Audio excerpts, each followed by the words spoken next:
Capital Sonoro.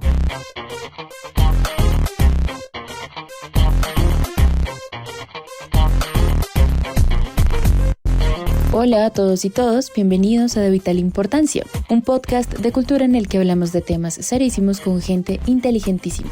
El episodio de hoy arranca con el desfile de Dior en México que tuvo lugar en días pasados como parte de la colección Crucero 2024, es decir, colecciones que se presentan ahora, pero que estarán a la venta a finales de este mismo año, cuando las clases altas europeas salen de viaje huyendo del invierno y en busca del sol. Inspirada en Frida Kahlo y con mensajes contra el feminicidio, la pasarela terminó en debate. ¿Está María Grazia, cabeza de Dior, mercantilizando el feminismo y una problemática tan delicada como la de los feminicidios en Latinoamérica? Hoy vamos a sumergirnos y complejizar esta discusión. Luego nos vamos por el cine. Desde hace varios días está teniendo lugar en Colombia la muestra itinerante de cine africano. La Muica 2023 llega a su quinta edición, con una selección de 31 películas. Este evento sigue fortaleciendo el diálogo cultural y estético entre Colombia y un continente vasto y diverso. No, amigos del espectador, África no es un país. Sigamos. Tanto en sus realidades sociales como en sus expresiones artísticas. Tumaco, Buenaventura, Cali, Bogotá y Cartagena han podido disfrutar de esta experiencia que cada año es más robusta. Mi nombre es María Cuestas y pues nada, arranquemos.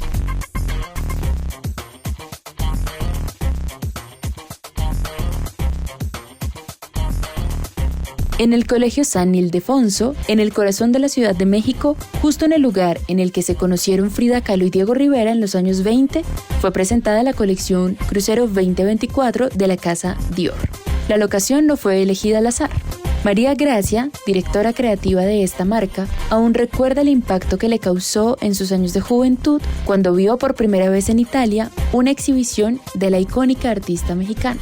Entre faldas amplias, huipiles y botas texanas, en el desfile también hubo guiños a personajes como Leonora Carrington, pintora surrealista y escritora inglesa, nacionalizada mexicana. La primera fila del desfile estuvo ocupada por más de 10 mujeres y hombres artesanos mexicanos, todos vestidos con sus trajes tradicionales, que vieron desfilar las piezas que habían trabajado con sus manos.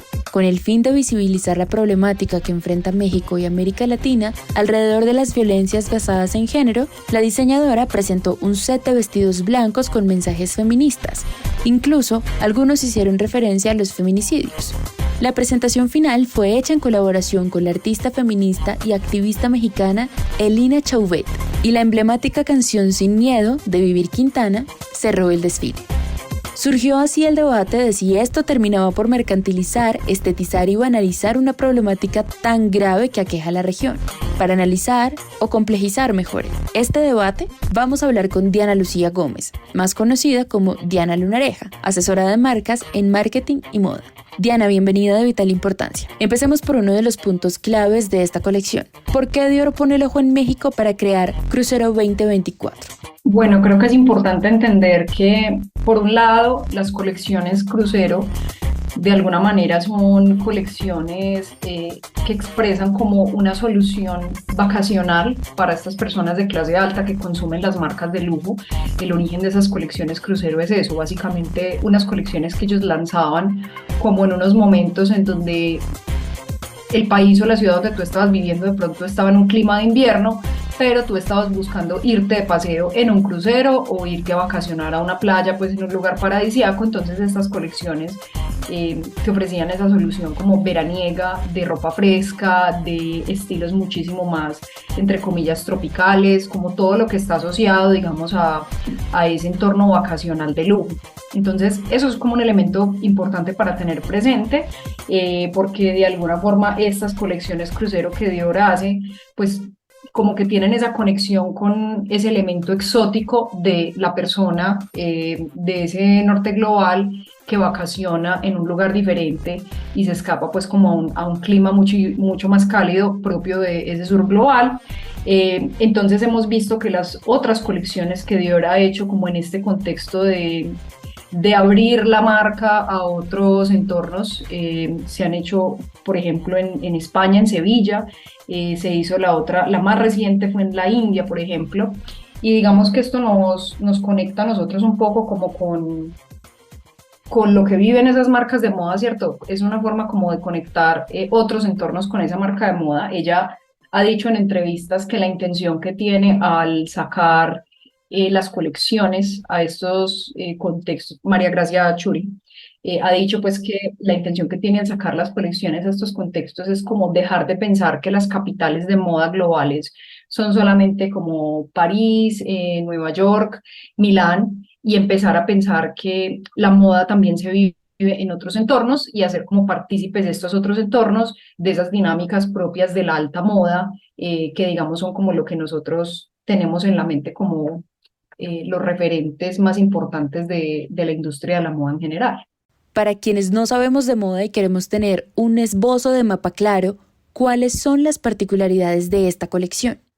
Bueno, pues yo creo que lo más importante para tener en cuenta es que estas colecciones, digamos que son colecciones en donde la marca busca hacer ese despliegue como de un cruce entre su estética, la estética propia de la Casa Dior, con la estética de otros países. En el caso, pues como de México, digamos que María Gracia Churi, que es la directora creativa, buscó una inspiración bastante directa en la vida de Frida Kahlo, en su propia relación, pues Frida Kahlo, su propia relación con el vestuario y además teniendo presente que en el pasado, cuando Christian Dior aún vivía, digamos que él tuvo pues como una relación de inspiración con México, entonces ese se vuelve como la excusa para que la marca decida regresar a inspirarse, esta vez de una manera pues por lo menos tratando de que sea una forma un poco menos exotizante de la cultura mexicana. Y pues María Gracia Chiuri, que es una mujer que se considera a sí misma una feminista y que de alguna manera siempre ha buscado un acercamiento con mujeres artistas, pues encuentra, digamos, en Frida Kahlo un pretexto perfecto para construir la narración de esa colección, que es una colección en donde las personas van a ver que hay ciertas siluetas que son, digamos, muy cercanas a lo que siempre ha sido Christian Dior y a lo que fue Christian Dior en sus inicios, pero además se incorporan ciertas siluetas, ciertas técnicas textiles, ciertos colores y ciertos motivos naturales que son más propios de la identidad mexicana. Entonces, la flora y la fauna que se retratan en los bordados, por ejemplo, que tiene la colección, es propia de México. Hay, digamos, una alusión muy clara a las mariposas, que está muy conectada con la obra de Frida, y que, digamos, tiene un simbolismo relacionado con la transformación, con la vitalidad, con la fertilidad.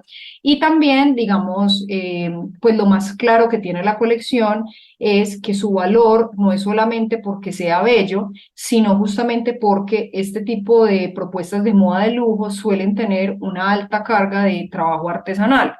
Esa idea de lo hecho a mano, de lo hecho, digamos, con cuidado, en unidades pocas, como con mucha exclusividad por el tema de que los materiales son los de más alta calidad y las manos que trabajan en estos vestidos son las manos que más saben de eso.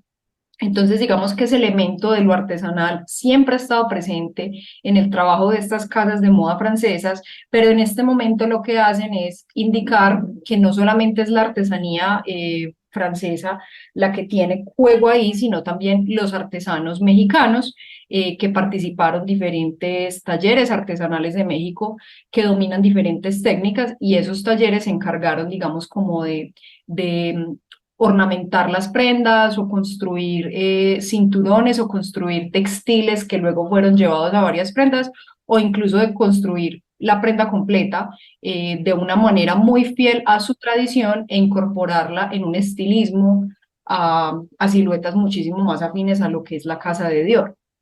Precisamente, Diana, quisiera que profundizáramos en eso, pues, como bien dice María Gracia, ha hablado muchas veces sobre la ropa como espacios de reivindicación para distintas luchas. Cuéntanos entonces cuál ha sido el diálogo de Dior con diferentes temas que hacen parte de las agendas feministas. Bueno, yo creo que es importante tener presente que ella es la primera mujer que ha tomado el mando como directora creativa de esa casa. Entonces, ella, digamos que lo que ha intentado es como utilizar ese poder que tiene para transmitir unas ideas muy personales de ella sobre su visión del feminismo y digamos que es importante tener en cuenta pues que eso es muy controversial visto desde un ángulo de feminismo interseccional, por ejemplo, de feministas de otros lugares del mundo, porque ella lo hace desde una perspectiva un poco privilegiada, ¿cierto? O sea, ella es una mujer italiana que está al mando de una de las empresas de moda, pues de una de las marcas de moda más reconocidas del mundo. Entonces, de alguna forma, lo que ella plantea como feminismo siguen siendo cuestiones muy ligeras y cuestiones eh, que una mujer privilegiada puede ver como importantes, pero no son necesariamente la urgencia de otras feministas en el mundo. Entonces, por ponerte un ejemplo, ella en algún momento, en 2020, lanzaron una colección y la colección, ella trabajó pues con artistas feministas para construir el set de la colección, la inspiración de la colección, y una de las preguntas que se leía como en las paredes del espacio donde fue el desfile era si las mujeres dominaran el mundo, de pronto los edificios estarían hechos en formas de vientres. Y esta era una forma en la que ella estaba señalando como el aspecto fálico que tiene mucha de la arquitectura, pues como, digamos, contemporánea en países occidentales, y es como pues mi impresión al respecto es más como que esta no es realmente una pregunta urgente para el feminismo, ¿cierto? Como estar cuestionando que la arquitectura es fálica, creo que hay unos temas muchísimo más urgentes para el feminismo contemporáneo, y de alguna forma que ella escoja su plataforma para plantear este tipo de cuestiones es bastante ligero y es una postura bastante privilegiada. Ella de todas formas creo que lo que ha intentado también hacer en cada uno de sus desfiles es acercar artistas diferentes a que puedan presentar facetas de sus obras en paralelo al desfile, porque María Gracia es consciente de que los desfiles de Dior siguen siendo unas plataformas inmensas para la visualización de contenido, para masificar un mensaje y que sea visto por muchas personas en el mundo. Entonces ella busca utilizar esa plataforma pues para que diferentes artistas de corte feminista tengan una posibilidad de exposición y sean visibles como para la prensa, digamos que los clientes de Dior, el público general que siempre le presta atención a estas cosas. Yo creo que igual ahí también amerita un cuestionamiento muy importante y es, por un lado, esa visibilidad que ella les da, lamentablemente sigue siendo muy frívola, porque hoy en día la relación que nosotros tenemos con las pasarelas de moda es supremamente efímera, es una cosa instantánea, que nosotros vemos eso a través de las redes sociales de pronto un par de días. En este caso creo que se ha extendido un poquito la duración de como del chisme de la colección de Dior en México por los elementos controversiales, pero lo usual es que las personas en cuestión de días lo olviden. Entonces la exposición que tienen estas artistas feministas lamentablemente es bastante baja y el impacto no es tan grande como María Gracia puede creer. Y por otro lado, que también hay que reconocer que lo problemático de eso es que estas artistas pueden tener una visión muchísimo más comprometida con la causa feminista, muchísimo más cercana a problemática real y muchísimo más sensible a la expresión del arte separada de intereses de, pues como de mercantilizar las obras o de explotar comercialmente las obras o de hacer obras que sean sencillamente bonitas y enganchen gente en redes sociales. Pero el hecho de que Dior se asocie con estas personas, de alguna forma Dior está también mercantilizando el discurso de estas obras. Y eso pues es uno de los cuestionamientos que se ha hecho justamente en esta colección de Dior en México que terminó con un performance artístico. Ahora hablemos de la forma en la que la diseñadora decide hablar de los feminicidios en algunas prendas de la colección. Sí, yo creo que, digamos que ahí yo tengo que hablar desde mi experiencia y es que yo soy comunicadora de moda, yo he trabajado con marcas de moda construyendo la comunicación después de un desfile, la comunicación antes de un desfile y después de un desfile, analizando cuáles son los aspectos que se deben comunicar a los medios y cuáles son los aspectos que se deben comunicar al público final, digamos, para que puedan conectar de manera efectiva con la historia. En este caso, mi impresión profesional es que Dior no hizo un buen trabajo acercando el interés que tenían con el cierre de ese desfile a las personas que estaban realmente interesadas en eso, especialmente las personas en México interesadas en eso. Entonces, lo que realmente se percibió como una forma de frivolizar los feminicidios. Yo doy contexto por si las personas que escuchan no lo tienen tan claro. El cierre del desfile son unas mujeres con unos vestidos blancos que tienen unos bordados en rojo. Los bordados en rojo dicen cosas como, hay un vestido en particular, por ejemplo, que solamente tiene frases negativas que reciben las mujeres, entonces, feminazi, gorda, mentirosa, como unas frases supremamente violentas hacia la mujer.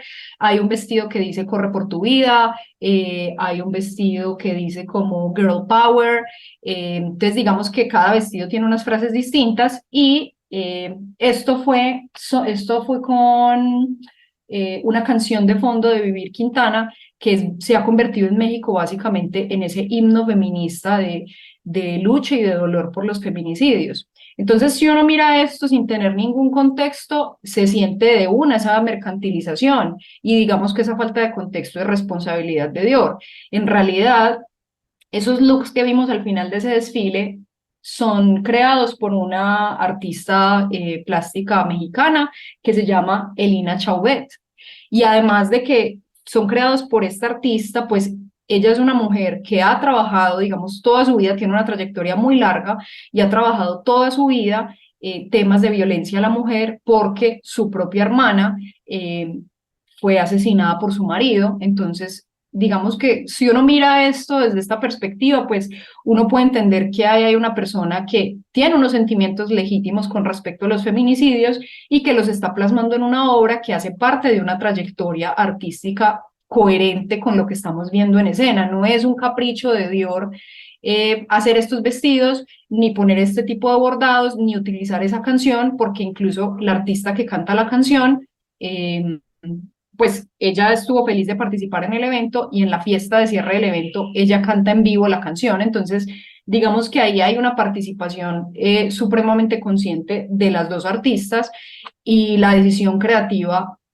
digamos que no tenemos cómo saber qué tanto intervino María Gracia Churi en esa decisión creativa y qué tanta libertad le entregó a Elina Chauvet para desarrollar ese performance al cierre, elegir el tipo de frases que quería poner en los bordados, etcétera, etcétera.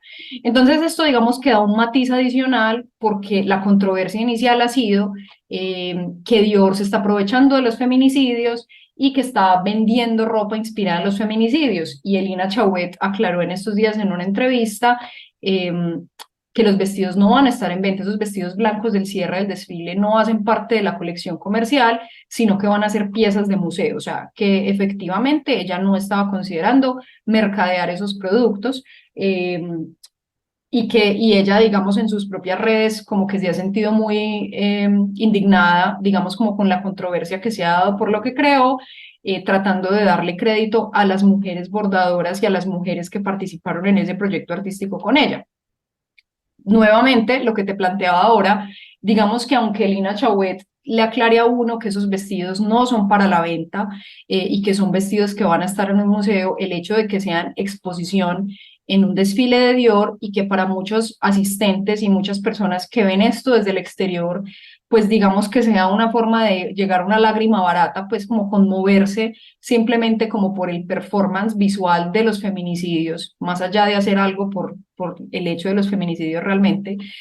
Eso es problemático porque es básicamente Dior mercantilizando esta obra de arte que puede tener todo el sentimiento del mundo y puede nacer de un lugar supremamente sincero, pero finalmente termina siendo sencillamente como un cierre de desfile para darle wow a una marca de moda, lograr unas cifras de visualización, lograr un contenido que se viralice más fácil y digamos que ahí es donde está el problema.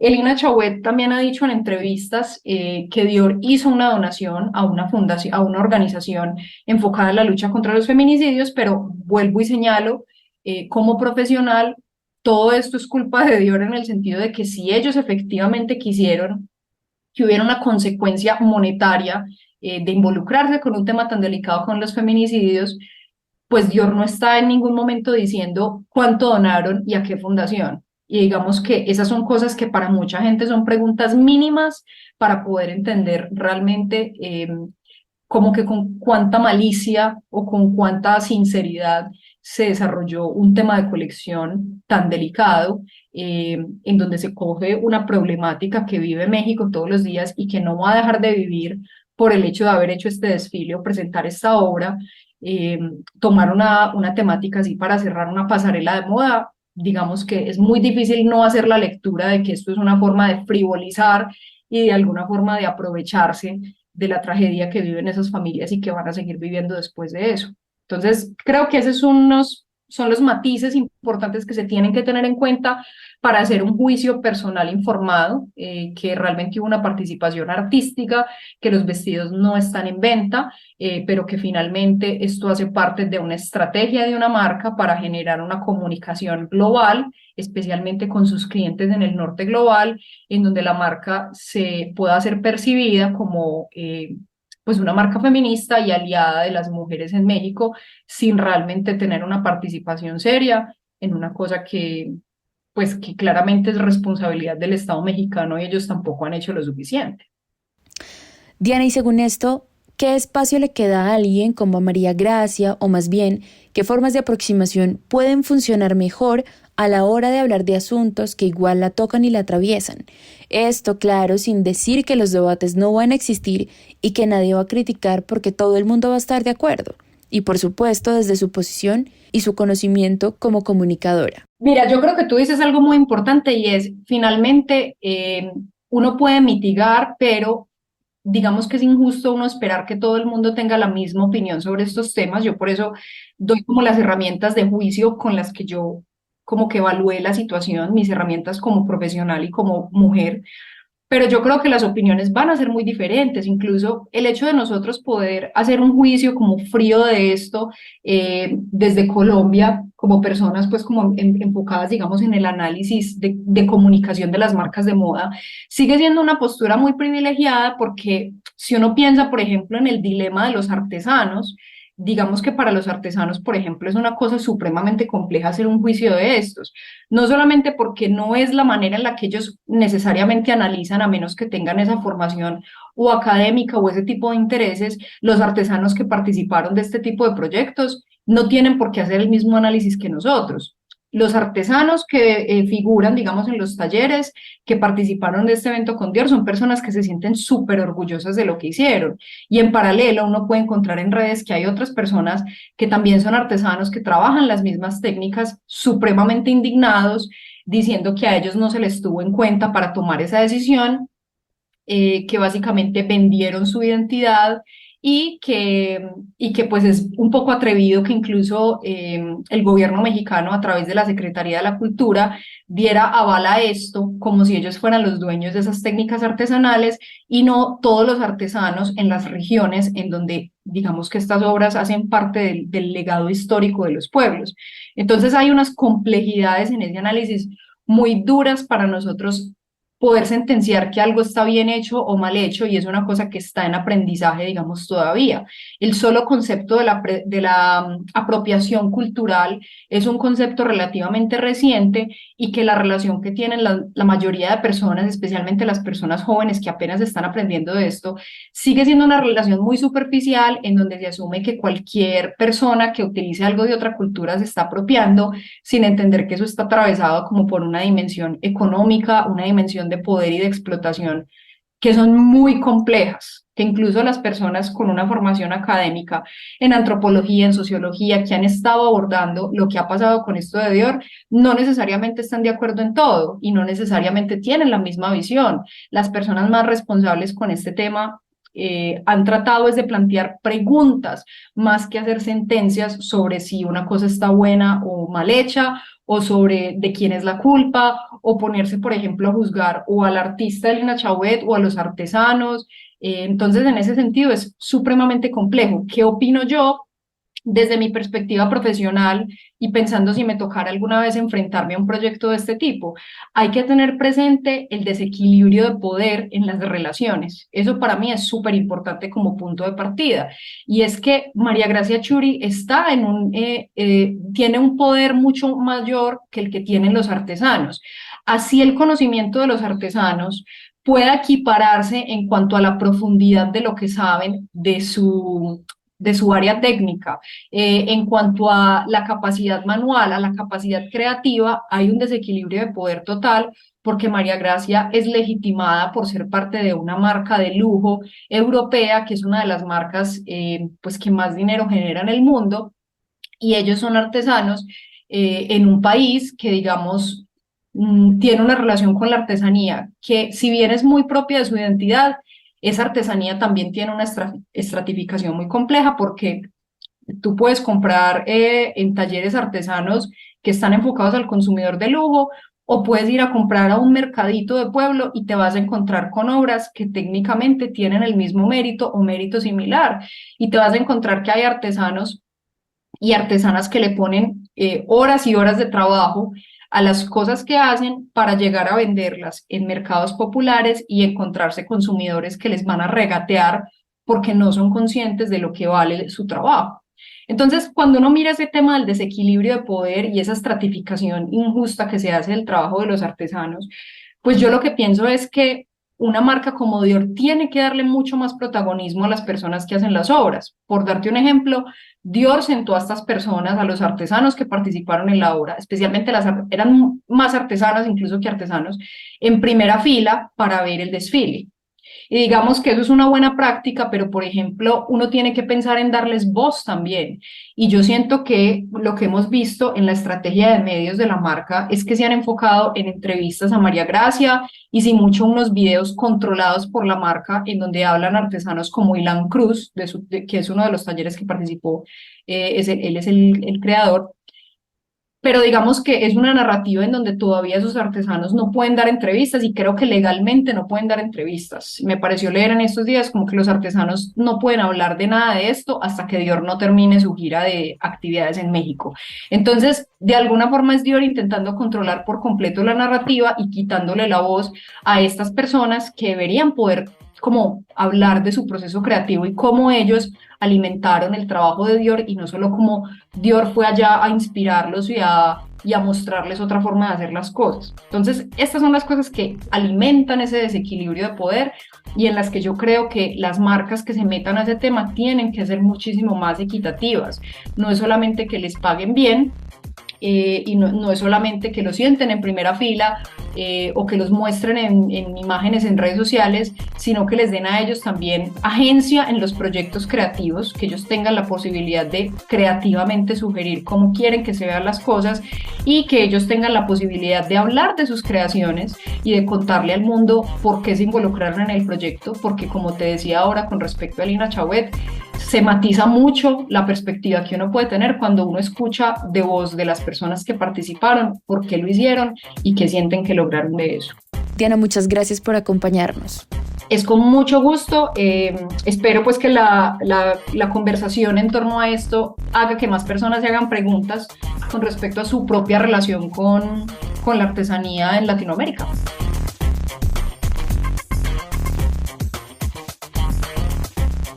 Ahora vamos con el cine, porque detrás de la muestra itinerante de cine africano hay todo un trasfondo que vale la pena conocer. Por eso le doy la palabra a mi compañero de luchas y batallas, Juan Pablo Conto, que preparó una entrevista al respecto. Bueno, María, pues este mes de mayo, mes de la herencia africana, está teniendo lugar la quinta muestra itinerante de cine africano Muica.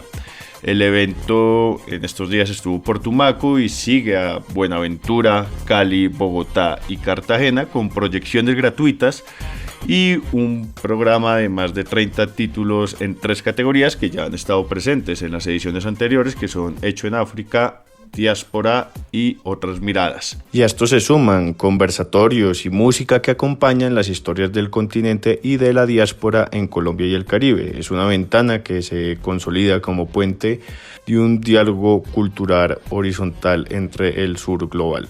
Para conocer de lo que ha sido este proceso y lo que esperamos este año, con miras a seguir fortaleciendo esta conversación hacia el futuro, estamos con Salim Fayad, codirector de la Muica y corresponsal y gestor cultural en África. Salim, bienvenido a Vital Importancia, ¿cómo está? Muy bien, Juan Pablo, muchas gracias. Pues muy contentos, la verdad, de los resultados iniciales que ha dado la Muica en Tumaco, que fue nuestra primera parada, y preparándonos actualmente pues para las siguientes 4 ciudades durante todo mayo. Arranquemos por ahí, Salim. ¿Qué ha pasado? ¿Cómo les fue en Tumaco? ¿Fueron los retos de llevar esta muestra itinerante allá? ¿Por qué, digamos, a Tumaco? Y alguna suerte como de balance que podamos dar de esta experiencia, pues que apenas empieza, pero como que podemos decir hasta el momento de lo que ha sucedido. Bueno, la verdad es que para nosotros fue muy especial empezar la gira en Tumaco, que la gran inauguración de la Muica fuera en Tumaco, una ciudad pues con prácticamente 100% de población afrodescendiente, donde la herencia africana está muy presente, un municipio también muy rico en movimientos culturales, pero también, como sabemos, pues también con grandes desafíos a nivel social. Entonces era importante llegar allá para hacer este diálogo. A pesar de los desafíos, pues hay algunos problemas digamos, de energía, de la calidad del internet. Tumaco también es un municipio que no cuenta con una sala de cine. Entonces llevar un festival de cine a Tumaco ya era de por sí una misión que afortunadamente pues dio unos frutos muy positivos. Teníamos unas salas llenas para ver películas que por primera vez llegaban a esta parte del país, películas de Argelia, de Senegal. Abrimos con Rumba Rules, que es una película sobre la música en el Congo, que como sabemos pues ha influido tremendamente sobre la música en Colombia, en particular en la costa Caribe. Y tuvimos la suerte de trabajar con un grupo de productores audiovisuales locales a cargo de Marea Producciones y de Play Tumaco, que son unos gestores culturales de altísimo nivel, de altísima calidad, de gran compromiso, que estaban muy vinculados con el proyecto y que se encargaron también de alimentar las proyecciones con eventos culturales y eventos musicales. Entonces tuvimos músicos también que acompañaron las proyecciones, tuvimos un grupo de zanqueros, un grupo de acróbatas. Entonces esto dio también pues una dimensión mucho más rica, también acompañando los conversatorios y los públicos también muy diversos, desde estudiantes de colegio hasta estudiantes universitarios, gestores culturales, líderes sociales y la comunidad en general también. Quisiera que habláramos, antes de pasar un poco a lo que se espera en las siguientes ciudades de la Fundación Otro Sur y del diálogo que se está intentando poner, cuál es como discursivamente lo que hay detrás de la Muica y los objetivos que hay pues al traer, digamos, esta muestra y el tipo de cosas que se espera que pasen y el tipo de diálogo al que se quiere llegar. Bueno, esta es una pregunta que tiene, por supuesto, como diferentes ejes. Y uno de ellos, que quizás es el más obvio, es las conexiones que hay históricas, sociales y culturales entre nuestras regiones, entre estas áreas del sur global, entre Colombia y países africanos. Podría hablarte directamente de las relaciones que hay con Sudáfrica, con el Congo, con Senegal, pero en general sentimos que hay una carencia de conocimiento entre las cosas que no son comunes, entre las dos regiones. Por supuesto, acá la herencia africana en Colombia es gigante y la influencia en la cultura es más que evidente, pero es muy poco lo que se sabe sobre África. Y a través del cine estamos abriendo una ventana, y somos muy cuidadosos también con esa palabra, porque las películas de la Muica pues no pretenden no pretenden generalizar, no pretenden dar tampoco una cátedra de lo que es África, porque esto es imposible, estamos hablando de 54 países, pero que justamente a través del cine podamos ver cuáles son esas realidades, cómo luce el continente africano, cuáles son las historias que son interesantes o que son relevantes para sus realizadores, pero también qué herramientas narrativas están usando. Por ejemplo, saber que Colombia ha pasado por un conflicto bastante largo, bastante sufrido. Es el caso también de otras naciones africanas, pero que esas historias no tienen que contarse desde lo victimizante, no tienen que contarse desde la tragedia, desde la tristeza.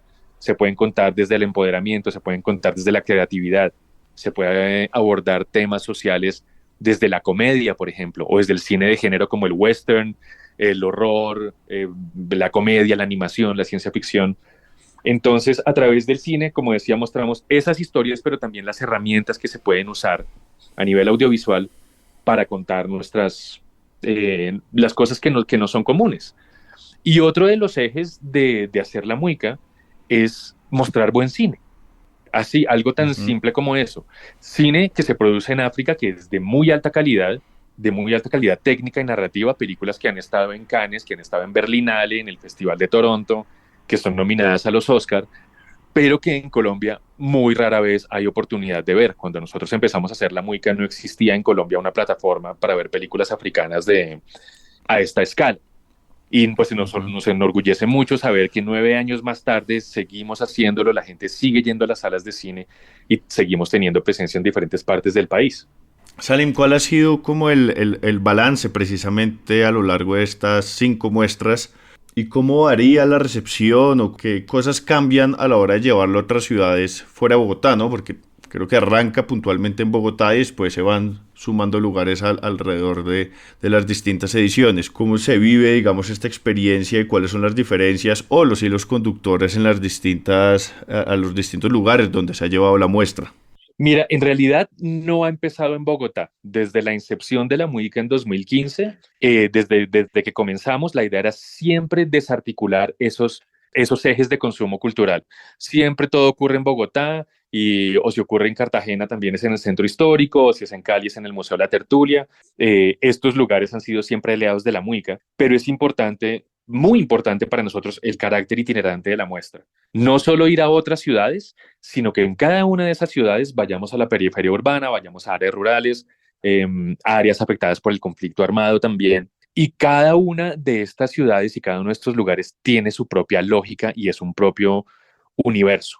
Y esto me lleva a algo muy importante de la Muica, y es que desde el centro de la curaduría, o digamos desde más que dirección, quisiera llamarlo la coordinación de la Muica, no queremos imponer un tipo de contenido en ciertos lugares. Por eso la importancia de trabajar con aliados locales, entidades independientes que llevan mucha experiencia trabajando temas sociales y temas culturales en esos lugares. Por ejemplo, por eso te mencionaba Marea Producciones en Tumaco, tenemos a Tikal Producciones y a los miembros del FESDA, el Festival de Cine Comunitario de Agua Blanca, en Cali, tenemos a Canal Cultura en Cartagena, Cimarrón Producciones en Bogotá, y de la mano con estas entidades es que se hace una curaduría específica para ciertos lugares, para cada ciudad. Entonces es un proceso bastante arduo, pero en el que ponemos mucho detalle y mucho rigor para que las películas y su contenido lleguen a los públicos, pues digamos, más adecuados y donde se puede generar un mayor impacto. ¿Qué aspectos tiene a la hora de generar ese diálogo? Como cuáles son las cosas a tener en cuenta a la hora de elegir la curaduría para determinado lugar? Pues mira, la curaduría de la Muica en general se esfuerza porque sea muy diversa en muchos sentidos. Por eso la Muica no necesariamente muestra películas que sean estrenos o que hayan salido en el último año. Sí que hay unas de esas, por supuesto, pero no es su eje. La idea de la Muica es que si queremos ser una ventana a un continente tan vasto, pues podamos tener una diversidad, en primer lugar, de género con respecto a los directores y directoras de las películas, pero también una diversidad de años, de épocas, de regiones del continente, de idiomas, y una diversidad también en géneros audiovisuales. Nosotros este año tenemos ciencia ficción, afrofuturismo, comedia, documental social, documental sobre migración. Tenemos unas ventanas temáticas también relacionadas con los derechos humanos muy específicas. Entonces, teniendo, digamos, como ese abanico, se pasa a un siguiente paso, que es hablar directamente con las organizaciones productoras en cada ciudad. Y ahí, digamos, ya empiezan a hablar de los temas que interesan a estas organizaciones o cómo se termina de afinar la curaduría. Claro, por ejemplo, mira, según la experiencia que hemos tenido en estos años, los temas musicales y culturales tienen un particular eco en el Caribe colombiano. Las películas que tienen que ver, por ejemplo, con extractivismo, extracción de recursos naturales, derechos humanos, liderazgo social, tiene un eco muy fuerte en la región del Pacífico, en Buenaventura, y fue la experiencia en Tumaco también. En Bogotá tenemos un público que quizá, llamémoslo de alguna manera, más cinéfilo, porque ha estado expuesto al Festival de Cine Europeo, al Festival, al Festival Internacional de Cine de Bogotá, entre muchos otros eventos. Entonces están acostumbrados a otras películas que no son el menú habitual de Hollywood con el que nos han alimentado desde pequeños.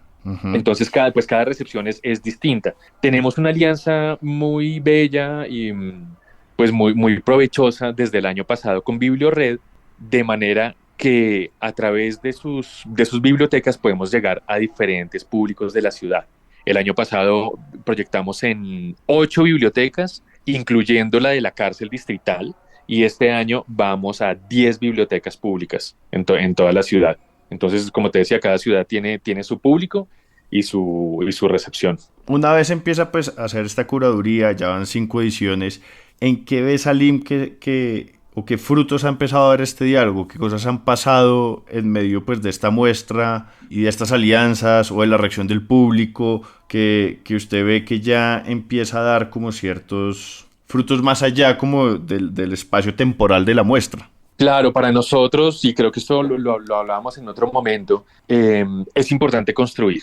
O sea, mostrar películas es solamente el primer paso. Y el siguiente paso es hablar sobre ellas y es hablar sobre estas realidades. De ahí la importancia de los conversatorios que tenemos. Y es que el contenido de las películas, a través de los conversatorios, se aterriza en la realidad colombiana. Ver que justamente África, los países africanos, por hablar también así más específicamente, aunque estén muy lejos geográficamente, no están tan lejos a nivel social y cultural.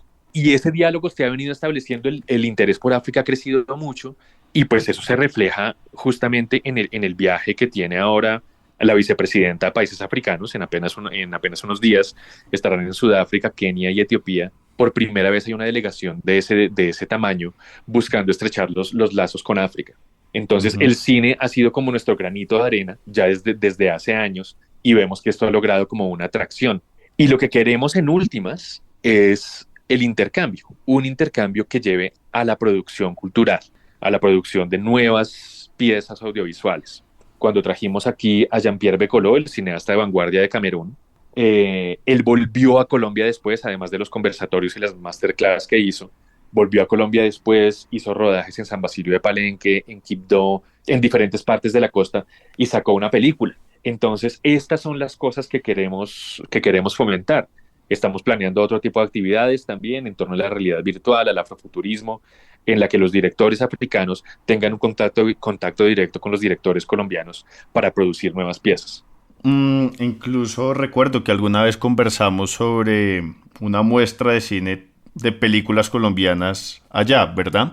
No sé si nos quiera contar un poco de esa experiencia y lo que sucedió, que recuerdo algunas que conversábamos sobre la muestra de la estrategia del Caracol y de la reacción que hubo por parte del público ante una película que aparentemente uno consideraría como muy de acá, ¿no? Con un humor y con una historia muy de la idiosincrasia de acá. Claro, una historia tan local, y ese episodio que mencionas fue el germen de la muica, como la partícula inicial. Cuando proyectamos estas películas colombianas en Sudáfrica, allá tampoco se ha mostrado cine colombiano nunca.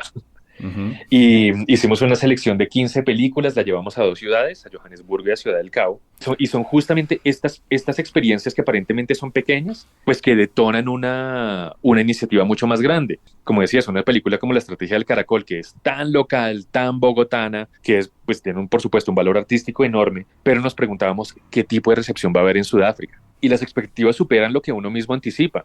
La historia, aunque sea una historia bogotana, es una historia de desalojo, y el desalojo es un tema que es general en el sur global. Y en Sudáfrica el público no tuvo ningún problema en asociar la experiencia o lo que se mostraba en esa película con su experiencia cotidiana. Y ahí dijimos, hombre, esto va mucho más allá, las conexiones van mucho más allá de lo que podemos anticipar. Pasó también con otras películas, pero ese ejemplo es muy claro. Y de ahí, pues que decidimos hacer la muestra de cine africano acá en Colombia, también para ver cuál podía ser la reacción. Igual como te decía, en ese momento no teníamos idea de quién iba a ir a ver las películas, qué tipo de público, iban a ser los cinéfilos, iban a ser las ONGs, o nadie.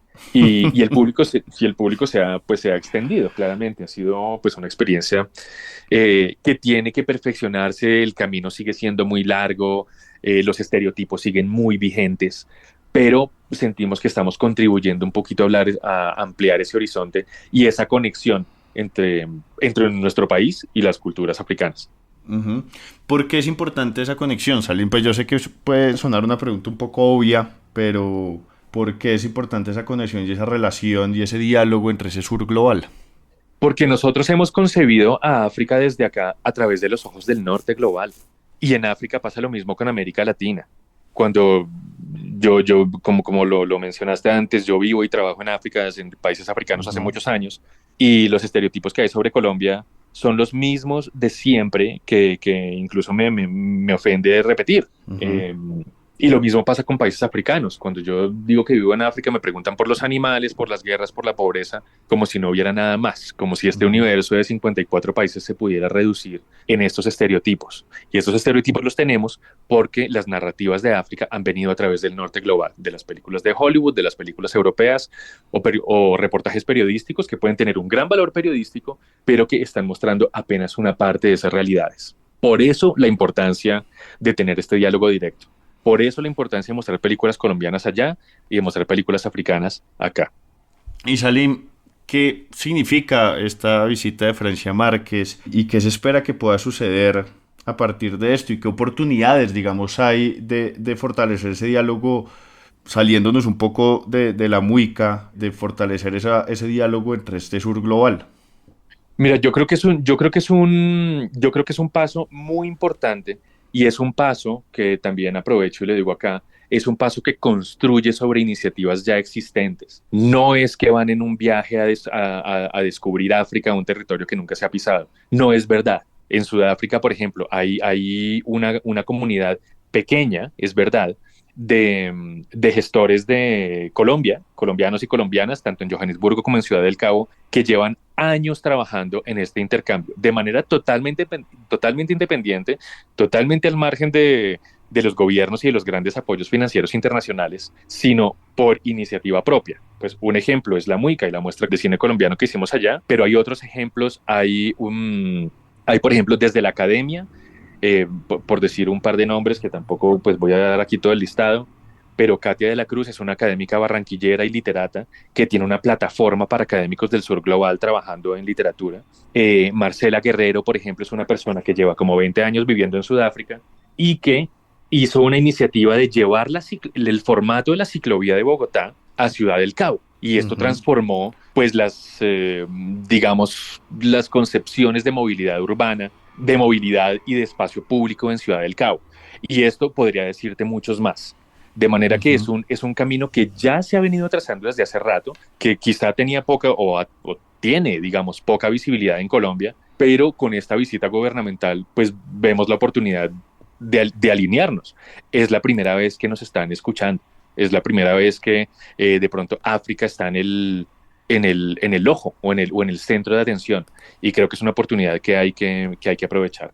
Hay iniciativas, perdón, para cerrar esto rápidamente, hay iniciativas que se pueden llevar a cabo rápidamente, sobre todo las culturales, como te decía, ya está el caldo de cultivo donde esto puede germinar, ya está dado. Las redes que nosotros tenemos en África a nivel de gestores culturales, gente que trabaja con música y cine, ya están creadas, con la academia también, y creo que esta es la oportunidad de que se cuente con el trabajo que se ha hecho por nuestra parte. También a nivel digamos, a nivel político, a nivel comercial, el potencial es bastante alto, pero por supuesto sabemos que estos son procesos históricos bastante largos y lentos, pero creo que este es un paso muy importante, que por fin se ponga la atención en África y se conozca un poquito más de la realidad de estos países en relación con el nuestro. Bueno, claramente la invitación es a que revisen en la página de la Muica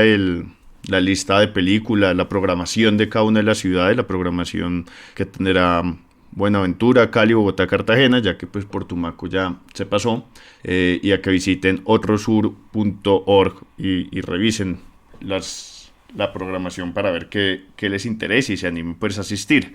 Pero a riesgo pues obviamente pues después de una ardua curaduría, Salim, algunas piezas recomendadas, parte suya, que de pronto puede ser por ciudad, que quisiera hacer el llamado a que la gente viera, a que les prestaran atención pues.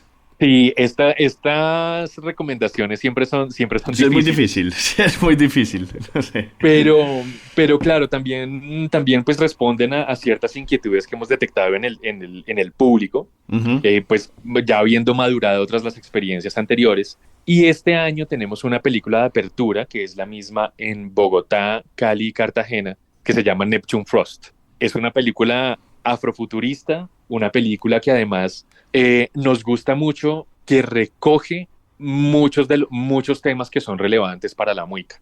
temas que tienen que ver con, como decía, afrofuturismo y ciencia ficción, ver que África no solamente está anclada en el tradicionalismo. Es una película que trabaja el tema de lo no binario, digamos que de la diversidad y la identidad de género.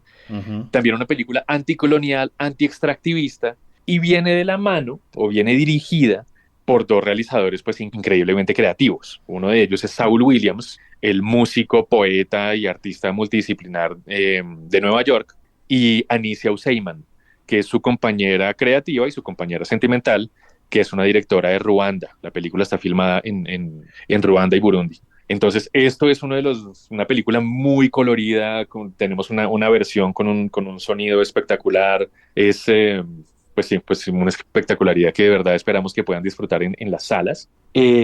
Tenemos una alianza también muy interesante con la muestra de cine español, que sucede durante las mismas fechas y va a ciudades similares, y con ellos el plato fuerte es una película que se llama Un día más con vida, que es una película de animación basada en el libro Un día más con vida de Richard Kapuscinski, el famoso reportero polaco, que fue el único occidental que se quedó en Luanda, en la capital de Angola, el día que Angola se hacía independiente de Portugal.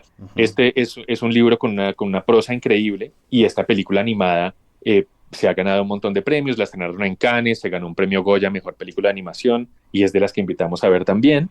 Aprovecho y te digo dos más rápidamente. Hay una película muy sutil, muy elegante, muy delicada, que se llama Todavía me escondo para fumar, una película de Argelia, totalmente femenina, una película que sucede toda ella dentro de un hammam, dentro de un baño turco de mujeres en Argelia, y pues a lo largo de la película se ven cuáles son como las complicidades que hay, las rivalidades que surgen en medio de una sociedad que es tan cerrada al género femenino a nivel social. Y una más que estamos muy contentos de mostrar es Mandavi.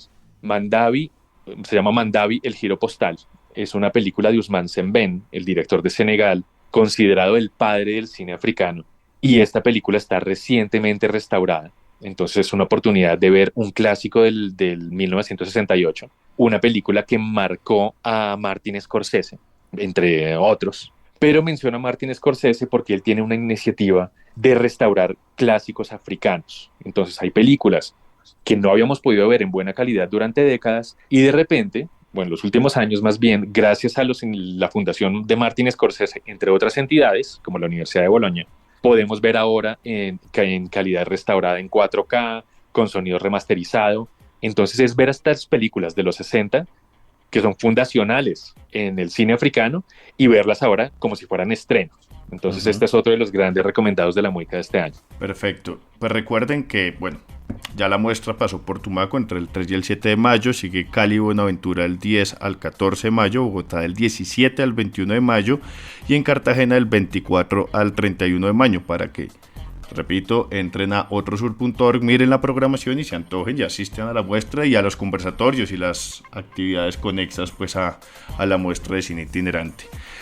Pues Salim, muchísimas gracias por acompañarnos en De Vital Importancia y espero pues que sigamos conversando y viendo pues hacia dónde va llevando este diálogo del sur global.